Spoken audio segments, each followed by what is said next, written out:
So just a few hours away now, the candidates will take the stage. It's the final debate, and it will be moderated by our own Chris Wallace. So what will happen tonight?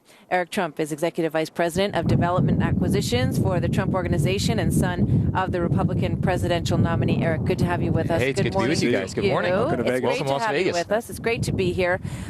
It's been a rough couple of weeks in many ways. So give us sort of the feeling, the tone of your dad today as he looks ahead to tonight. Well, he feels great, and I feel great. I was just in Ohio for the last 2 days, and I can tell you the amount of love that we feel is incredible. I mean, you couldn't drive a mile without seeing, a dozen Trump signs. It's unbelievable, and everywhere we go, we feel the same way. And, I find it very sad when you look at the emails and you hear what Henry was just saying, that it's really not being covered. I mean, it's just really not being covered. It's so sad. You have Donna Brazile giving Hillary Clinton the questions to the debates ahead of time. I mean, some of the stuff that's happening is truly, truly sick. Some of the things that they're saying, they're making fun of evangelicals, they're making fun of Christians, they're mocking quote-unquote needy Latinos. No one's talking about it. You see these videos that have been coming out over the last couple days where a person who worked for the DNC, a person who worked for the Democrats, who was in the White House 339 times, is bragging on a hidden camera about how he was inciting violence at all the Trump rallies, at the Trump rally in Chicago, which you remember we had to cancel. I mean, inciting violence. No one's talking about the fact that somebody threw a Molotov cocktail through a window at one of the RNC offices in North Carolina. Somebody just threw a brick through. We have been reporting on some of that, though. But it's your father's responsibility in this campaign to prosecute the case, perhaps as you do now, or against Hillary Clinton. What is his approach into tonight's final debate? Oh, believe me, he'll prosecute the case, and he can prosecute it better than anybody, and you saw that, quite frankly, in the second debate. Hillary Clinton can't stand on her track record. She just can't. She promised upstate New York, and you all know the story, she promised upstate New York 200,000 jobs when she was senator. She didn't deliver a single job to upstate New York. Now she's running around claiming that she's going to create 10 million new jobs across the United States. If she couldn't create one job while she was senator in New York, how could she create 10 million for this country? If you look at Syria, if you look at Libya, if you look at the entire Middle East, her foreign policy has cost this nation $6 trillion, thousands and thousands of lives, and ISIS is worse than it's ever been. I mean, the problems that we have, the civil wars that we have in these countries are worse than they've ever been.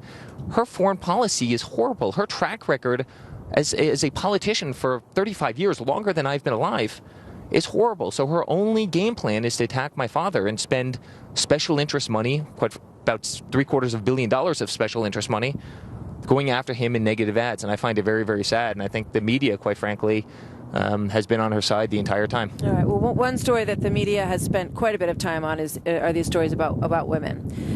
When you look at the poll numbers, just, in a very sort of practical way, he needs to make up ground with women. How will he do that tonight? How will he reassure women who perhaps were with him? Now, his solid supporters haven't gone anywhere, and that's very clear. They are with him.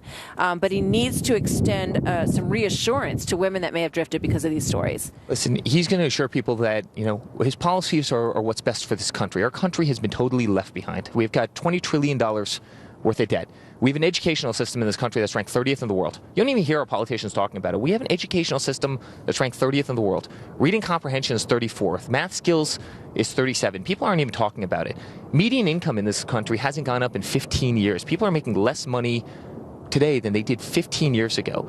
You have Obamacare that's adding such a great expense to everybody's life, and Hillary's saying, oh, well, maybe we could tweak it a little bit and make it work. Obamacare, it doesn't work. It just You're saying the message for men is the same as the message for women. He won't make any particular outreach to sort of calming some of those waters with women voters in particular. I just think they should be about Americans. We want what's best for Americans. If you look at Hillary Clinton's track record with women, the average female executive at the Clinton Foundation makes $80,000 a year less than the average male executive at the Clinton Foundation. So when is she going to start practicing what she preaches? And I just find the hypocrisy incredible. I find the hypocrisy truly, truly incredible. We're going to see what these battleground states stack up in about 30 minutes, and they're very interesting, too. A lot of them are within the margin of error. However, nationally, a lot of the polling suggests that you're behind. And Kellyanne Conway was talking last hour, the campaign chair, about a comeback. And that America loves a comeback. Do you see at this point, 20 days out, as a campaign that needs a comeback in order to win. Do you concede that you're trailing today or not? Listen, I've been on your show a million times. And since the day we entered the race, meaning before the primaries, last June, I've been telling you guys we're going to win this thing. And I fully believe that. I'm in all the states. I'm in Pennsylvania. I'm in Ohio. I'm in North Carolina. I was just in Colorado. I was just in Maine. I'm in all these swing states. And you see the love. I've got 500, 1,000 people coming out to see me speak, and I'm not the candidate. I'm a civilian in this process. I want nothing to do with politics once this thing is over, because I find so many of the politicians truly horrible people. But you see 1,000 people come out to see me speak. We have a movement. People want their country back. People want America back. They're sick of getting ripped off by overseas countries. They're sick of us losing our jobs. They're sick of us losing our manufacturing. They're sick of healthcare costs going through the roof. They're sick of bad educational systems. They're sick of the 22 veterans who take their own lives every day, because we have a VA that's failing our military. They're sick of You're talking a lot about about the issues, and I think we had Mercedes Schlapp on. She's an advisor to Republican candidates.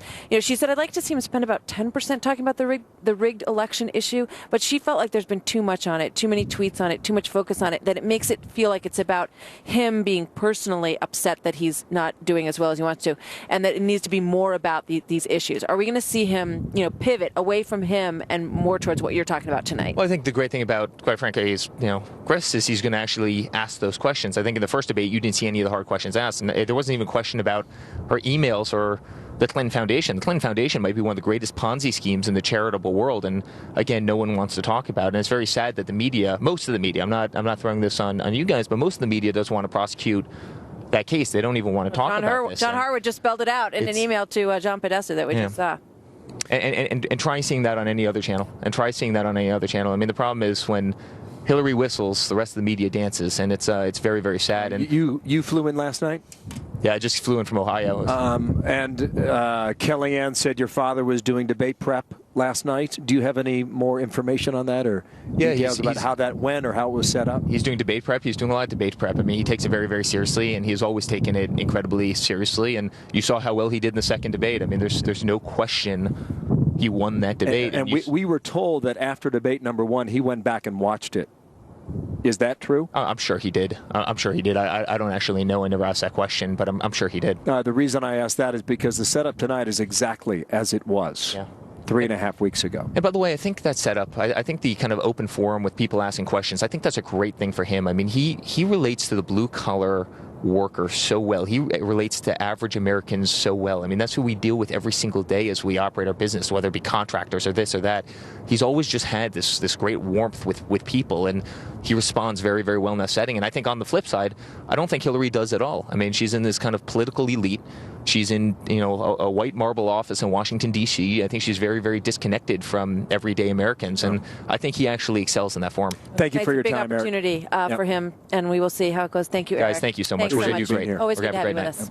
So watch Fox News for all the details leading up to tonight's debate. We are less than 11 hours away, and for the first time ever, a Fox News anchor moderates a general election debate. That honor goes to our colleague, Chris Wallace, and you can catch the final debate between Donald Trump and Hillary Clinton live at the UNLV, 9 o'clock Eastern Time, right here on the Fox News channel. Pre-game, however, starts now.